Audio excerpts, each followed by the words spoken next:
কত সুন্দর যত্ন করে বানানো হয়, হলুদ রং দিয়ে মিশ্রিত করে সুন্দরভাবে বানানো হচ্ছে। এটা টাঙ্গাইলের ঐতিহ্যবাহী চাপড়া বলা হয়। প্রতি 20-30 টাকা মাত্র।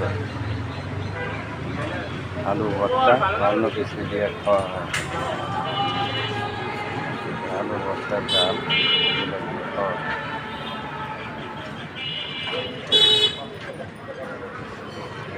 সুন্দরভাবে বানানো হচ্ছে।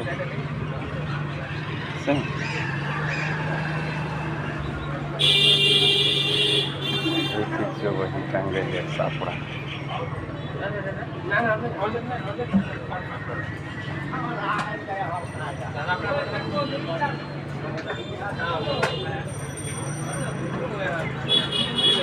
চাপড়া তৈরি হচ্ছে।